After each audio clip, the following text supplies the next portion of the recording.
Assalamualaikum warahmatullahi wabarakatuh.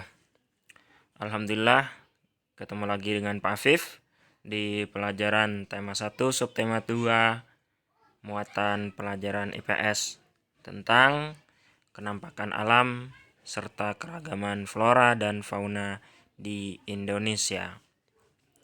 Namun sebelum masuk ke pelajaran, kita berdoa terlebih dahulu. Semoga apa yang akan kita pelajari bisa bermanfaat.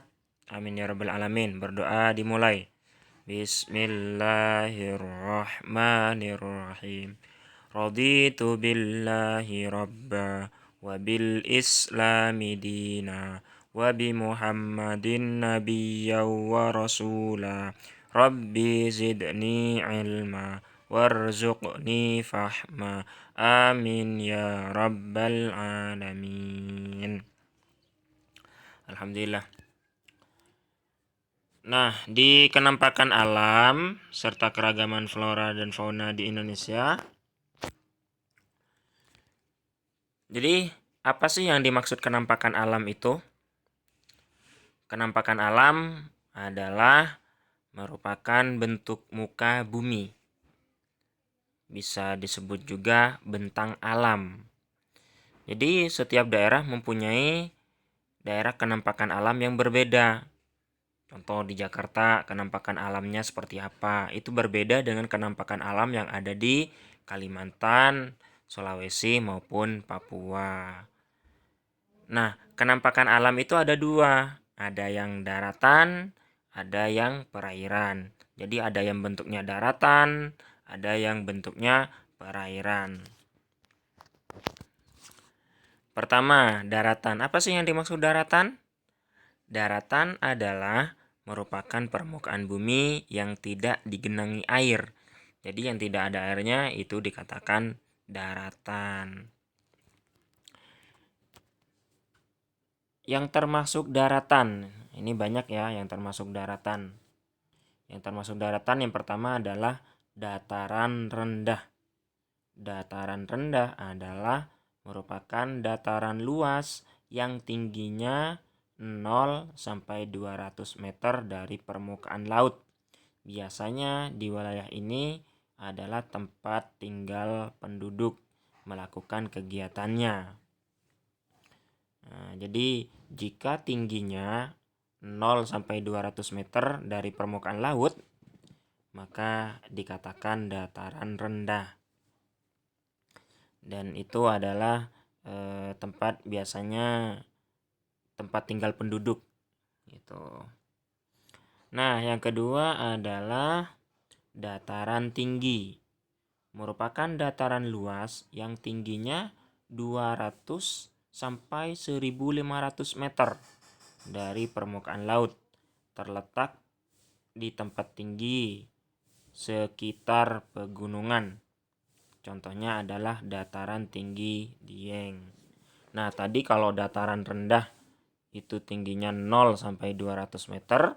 Kalau dataran tinggi dari 200 meter sampai 1500 meter. Contohnya di mana? Di dataran tinggi Dieng. Ini contohnya yang di samping. Nah, itu. Selanjutnya ada gunung. Gunung merupakan daerah permukaan yang menjulang ke atas dan memiliki ketinggian lebih dari 1500 meter. Contoh gunung adalah Gunung Semeru dan Gunung Merapi. Masih banyak gunung-gunung yang lain ya. Jadi kalau lebih dari 1500 meter maka sudah dikatakan gunung. Ini gambar yang di samping adalah gambar Gunung Semeru. Selanjutnya ada pegunungan. Apa sih bedanya gunung dan pegunungan? Beda. Nah, yang keempat adalah pegunungan.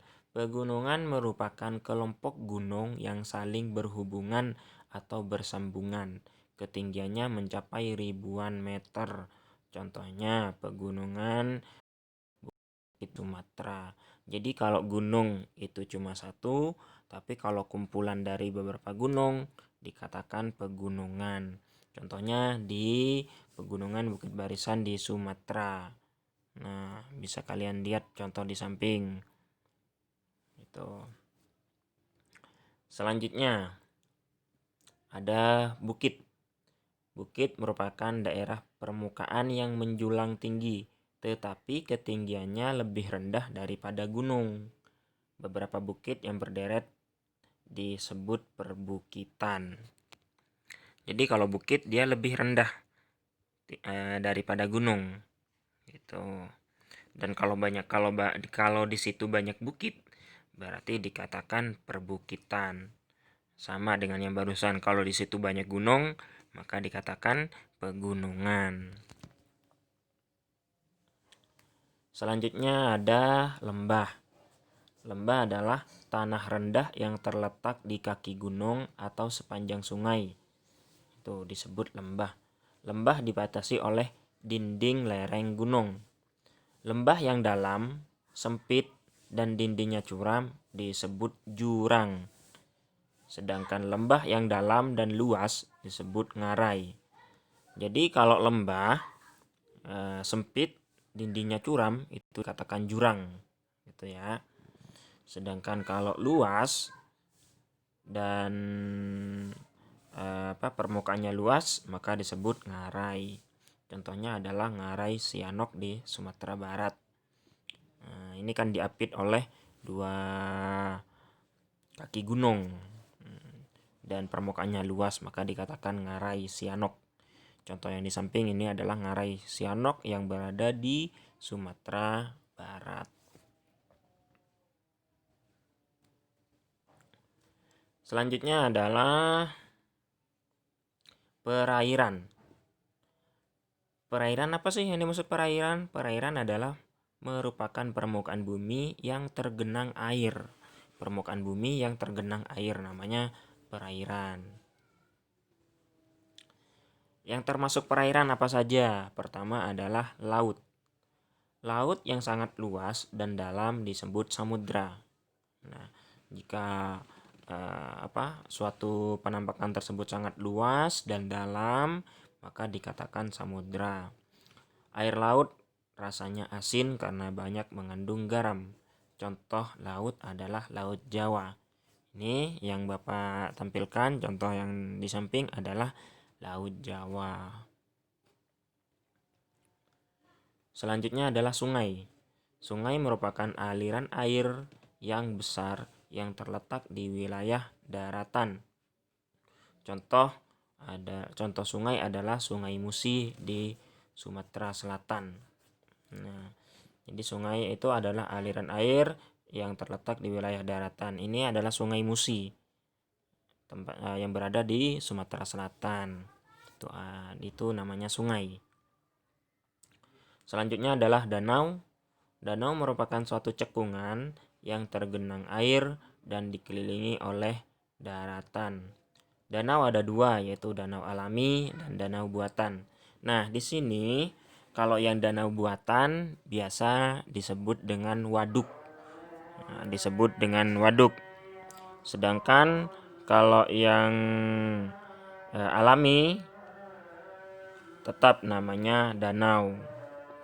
Contohnya kalau yang buatan itu ada Waduk Jatiluhur, sedangkan yang alami ada Danau Toba. Nah, yang paling atas itu adalah Waduk Jatiluhur, sedangkan yang bawah adalah Danau Toba. Ayo, Danau Toba ada di mana? Oke, bagus. Selanjutnya adalah rawa. Rawa adalah dataran rendah, umumnya di daerah pantai dan digenangi air serta banyak tumbuhan airnya. Ini rawa-rawa seperti ini. Jadi banyak genangan air. Ini namanya rawa. Jadi dengan penampakan seperti itu, yang barusan ada daratan, ada perairan, mempengaruhi banyak hal di suatu tempat.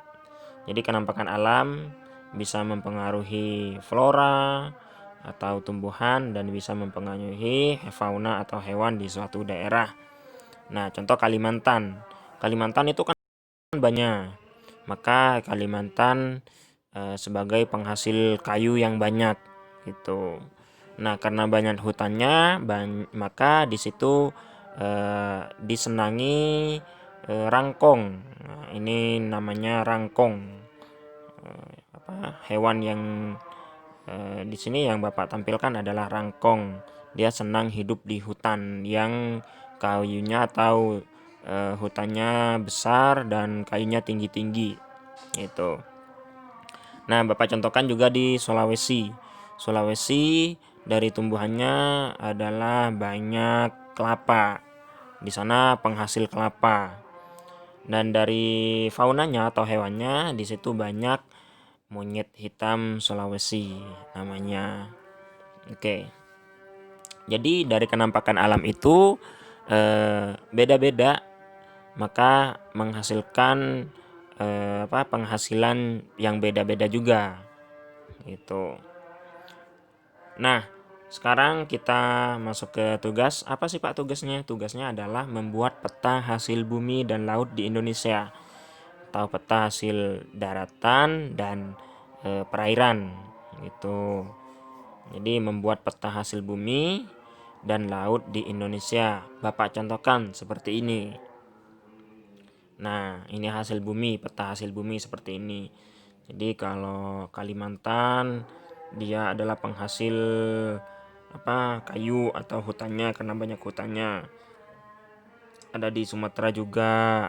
Nah, silakan kalian gambar di buku gambar kalian peta seperti ini, yaitu peta hasil bumi dan laut di Indonesia.